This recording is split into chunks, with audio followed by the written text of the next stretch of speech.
Hello everyone, welcome to our channel current and affairs. तो आज हम 26 जनवरी यानी कि रिपब्लिक डे के करंट अफेयर डिस्कस करेंगे और उससे पहले कल के करंट अफेयर का क्विक रिवीजन लेंगे। तो कल का पहला क्वेश्चन था, हाल ही में राष्ट्रीय बालिका दिवस कब मनाया गया? तो राष्ट्रीय बालिका दिवस मनाते हम 24 जनवरी को। पहली बार मनाया गया था 2008 में और इसका ऑफिशियल सेलिब्रेशन करता है हमारा ministry of women and child development और 24 जनवरी को ही मनाता है यूपी अपना स्थापना दिवस। और अगर आपसे पूछे राष्ट्रीय बाल दिवस, तो राष्ट्रीय बाल दिवस मनाते हम 14 नवंबर को। हाल ही में किसने हमारा संविधान हमारा सम्मान अभियान का उद्घाटन किया? तो ये किया हमारे 14वें वाइस प्रेसिडेंट, जिनका नाम है जगदीप धनखड़ और इनका संबंध है राजस्थान से। और इस अभियान का उद्घाटन किया गया डॉक्टर अंबेडकर इंटरनेशनल सेंटर जो है दिल्ली में। और इस अभियान को ऑर्गेनाइज किसने करवाया? तो ये करवाया डिपार्टमेंट ऑफ जस्टिस ने। डिपार्टमेंट ऑफ जस्टिस ने ऑर्गेनाइज किया इसको, जो काम करता हमारी ministry of law and justice के अंडर। और हमारे लॉ एंड जस्टिस के यूनियन मंत्री हैं अर्जुन राम मेघवाल। हाल ही में सेंट्रल जियोलॉजिकल प्रोग्रामिंग बोर्ड की 63वीं मीटिंग कहाँ पर हुई? तो ये हुई भोपाल में। और भोपाल में ही हुई थी अभी स्टेट माइनिंग मिनिस्टर्स की कॉन्फ्रेंस, जिसको चेयर किया था प्रहलाद जोशी जी ने, जो है हमारे कोयला खनन और पार्लियामेंट्री अफेयर के कैबिनेट मंत्री। हाल ही में इंडिया ओपन 2024 में महिला एकल का खिताब किसने जीता? तो ये जीता ताई तजु यिंग ने, जिनका संबंध है ताइवान से। और मेन सिंगल में जीता है सी यूकी ने, सी यूकी, जिनका संबंध है चाइना से। और इंडिया ओपन पहली बार हुए थे 1973 में और इस साल इसका आयोजन किया गया केडी जाधव इंडोर स्टेडियम जो है दिल्ली में। हाल ही में केंद्रीय गृह मंत्री अमित शाह ने DFEC यानी कि डिजिटल फोरेंसिक एक्सीलेंसी सेंटर का उद्घाटन कहाँ पे किया? तो ये किया गुजरात में। और गुजरात के गांधीनगर में है NFSU यानी कि नेशनल फोरेंसिक साइंस यूनिवर्सिटी जो है गांधीनगर में। हाल ही में किसने ग्रां प्री डी फ्रांस में कांस्य पदक यानी कि ब्रॉन्ज मेडल जीता? तो ये जीता रवि दहिया ने, जिनका संबंध है हरियाणा से। हाल ही में भारत और किस कंट्री के बीच में अभ्यास खंजर हिमाचल प्रदेश में हुआ? तो ये किया हमने किर्गिस्तान के साथ। और इसका आयोजन होगा 22 जनवरी से लेकर 3 फरवरी तक। और कहाँ पे होगा? तो हिमाचल प्रदेश में एक जगह है बकलो। तो हिमाचल प्रदेश के बकलो में अभ्यास खंजर चल रहा है, जो होता है भारत और किर्गिस्तान के बीच में। और बात करें अगर किर्गिस्तान की, तो कैपिटल है इसकी बिश्केक, बिश्केक। और अभी किर्गिस्तान ने अपना नेशनल सिंबल घोषित किया है हिम तेंदुए को, यानी कि स्नो लेपर्ड को। हाल ही में संयुक्त बल अभ्यास साइक्लोन भारत और मिस्र के बीच में कहाँ पर शुरू हुआ? तो ये हुआ मिस्र के अंशांश में। और बात करें अगर डेजर्ट साइक्लोन की, तो डेजर्ट साइक्लोन अभ्यास करते हैं हम UAE के साथ, यानी कि संयुक्त अरब अमीरात के साथ। हाल ही में किसे उत्तर प्रदेश गौरव सम्मान मिला? तो ये मिला रितु करीदल, जो इसरो में सीनियर साइंटिस्ट हैं, और नवीन तिवारी जो एक बिजनेसमैन है। इनका संबंध कानपुर से है और इनकी कंपनी का नाम है इनमोबी। ये इनमोबी कंपनी के फाउंडर थे और अभी CEO भी हैं। भारत सरकार ने हाल ही में किस राज्य के पूर्व मुख्यमंत्री कर्पूरी ठाकुर को भारत रत्न से सम्मानित करने की घोषणा की है? तो ये कर्पूरी ठाकुर बिहार के 2 बार CM रह चुके हैं। हाल ही में भारत ने किस कंट्री के साथ FTA यानी कि मुक्त व्यापार समझौता किया है? FTA यानी कि फ्री ट्रेड एग्रीमेंट किया है। तो ये किया है स्विट्जरलैंड के साथ। तो बढ़ते हैं आज की वीडियो की तरफ। आज का पहला क्वेश्चन है, हाल ही में किस महिला मुक्केबाज ने संन्यास लिया? तो ये लिया मैरी कॉम ने, जिनका संबंध है मणिपुर से। और ये 6 बार वर्ल्ड चैंपियन रह चुकी हैं, 5 बार एशियन चैंपियन रह चुकी हैं और 1 बार ये ब्रॉन्ज मेडल लेके आई थी ओलंपिक्स में।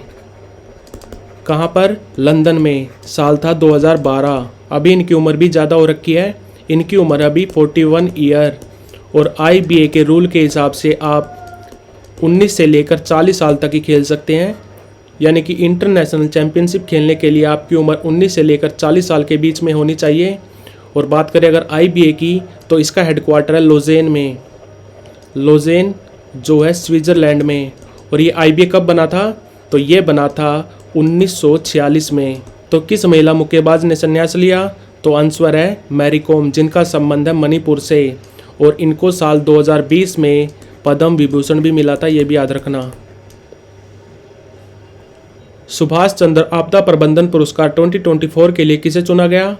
तो ये पुरस्कार दिए जाते हैं हर साल, और इसमें कैश प्राइज दिया जाता है 51 लाख रुपए। अगर किसी संस्थान को दिया जा रहा है ये अवार्ड तो दिया जाता है 51 लाख रुपए कैश प्राइज। अगर किसी इंडिविजुअल को दिया जाता है तो 5 लाख रुपए मिलते हैं, और ये दिए जाते हैं 23 जनवरी को।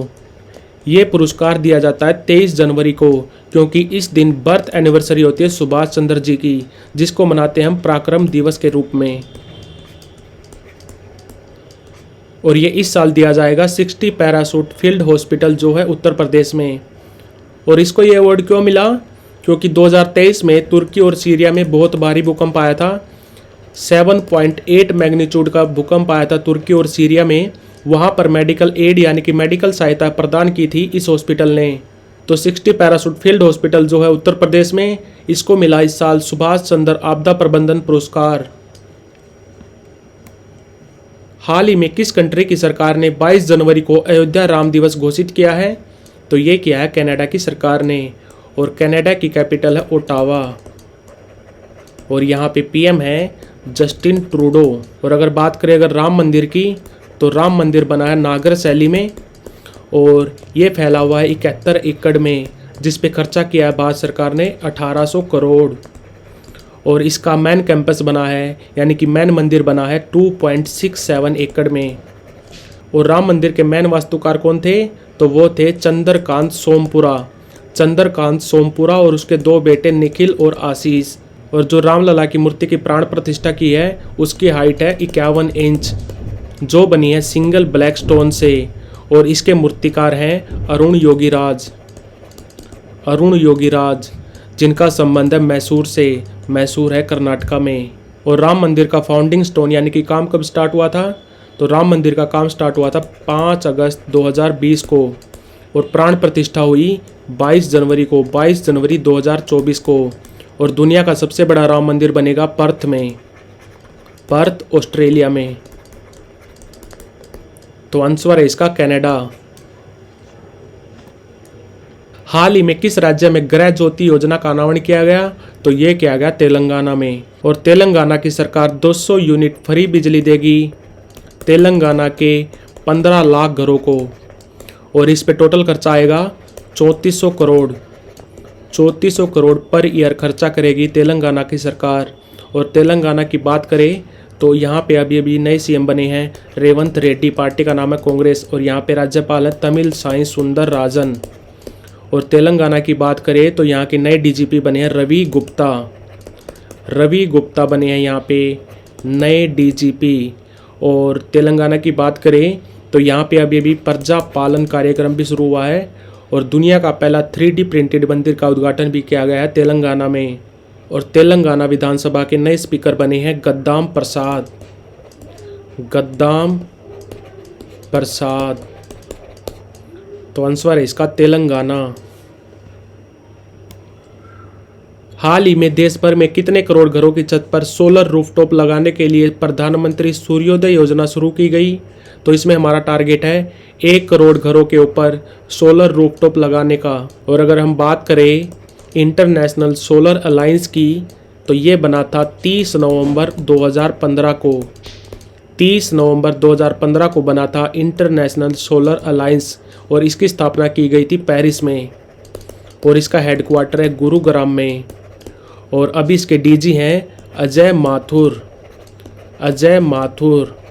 और इंटरनेशनल सोलर अलायंस का 95वां मेंबर बना है अभी चिली। तो प्रधानमंत्री सूर्योदय योजना में हमारा टारगेट है 1 करोड़ घरों की छत पर सोलर रूफटॉप लगाना। ICC men's T20I cricketer of the year का अवार्ड किसने जीता? तो ये जीता स्काई ने यानी कि सूर्य कुमार यादव ने। और ICC women T20I cricketer of the year का अवार्ड जीता है हेले मैथ्यूज ने। महिलाओं में जीता है हेले मैथ्यूज ने, जिनका संबंध वेस्ट इंडीज से। और emerging cricketer of the year का अवार्ड जीता है रचिन रविंद्रा ने। सचिन रविंद्रा ने जीता है emerging cricketer of the year का अवार्ड, जिनका संबंध है न्यूजीलैंड से। और बात करें आईसीसी की, यानी कि इंटरनेशनल क्रिकेट काउंसिल, जो बना था 1909 में, और अभी इसके चेयरमैन है ग्रेग बार्कले, जिनका संबंध है न्यूजीलैंड से। और हेडक्वार्टर है इसका दुबई में हेडक्वार्टर बना इसका 2005 में। पहले इसका हेडक्वार्टर था लंदन में। तो ICC men's T20I cricketer of the year का अवार्ड मिला है सूर्य कुमार यादव को, और इनको ये अवार्ड मिला है लगातार दूसरी बार। पिछले साल भी इन्हीं को मिला था। और महिलाओं में मिला हेले मैथ्यूज़ को, जिनका संबंध है वेस्ट इंडीज से। केंद्र सरकार ने शिक्षा में बहुभाषावाद को बढ़ाने के लिए किस AI ऐप को लॉन्च किया है? तो ऐप का नाम है अनुवादिनी। AI पर आधारित एक एंकर भी लॉन्च किया था उड़ीसा की सरकार ने, जिसका नाम रखा था लीजा। और भारत का पहला AI स्कूल बनाया गया त्रिवनंतपुरम में भारत का पहला AI स्कूल बनाया गया, ये भी याद रखना। और गूगल के AI चैटबॉट का नाम क्या है? तो गूगल के AI चैटबॉट का नाम है बार्ड। और बात करें AI की, तो AI का फादर किसको बोला जाता है? तो वो बोला जाता है जॉन मैकार्थी। और अभी 3 भाषाओं को क्लासिकल लैंग्वेज का दर्जा दिया गया है। तो हमारी क्लासिकल लैंग्वेज हो गई है 9। 3 कौन सी ऐड की गई हैं? पहले 6 थी, 3 और ऐड की गई हैं, पाली, प्राकृत और फारसी। तो अभी हमारी क्लासिकल लैंग्वेज हो गई है 9। और सबसे पहले किस भाषा को क्लासिकल लैंग्वेज का दर्जा दिया गया था? तो तमिल भाषा को दिया गया था 2004 में। भारत की सबसे पहली क्लासिकल लैंग्वेज बनी थी तमिल। तो शिक्षा में बहुभाषावाद को बढ़ाने के लिए किस ऐप को लॉन्च किया गया? तो ऐप का नाम है अनुवादिनी। 23 जनवरी 2024 को भारत ने फ्रांस और किस कंट्री के साथ मिलकर अरब सागर के ऊपर डेजर्ट नाइट एक्सरसाइज का आयोजन किया? तो वैसे तो हम डेजर्ट नाइट करते हैं हम फ्रांस के साथ, बट इस साल UAE ने भी हिस्सा लिया है। तो आंसर है इसका UAE। इस अभ्यास में भारतीय वायुसेना ने कंडक्ट किया वेस्ट कोस्ट बेस से, और फ्रांस और UAE की वायुसेना ने कंडक्ट किया अल दफा से। अल दफा एयर बेस है अबू धाबी में, ये याद रखना।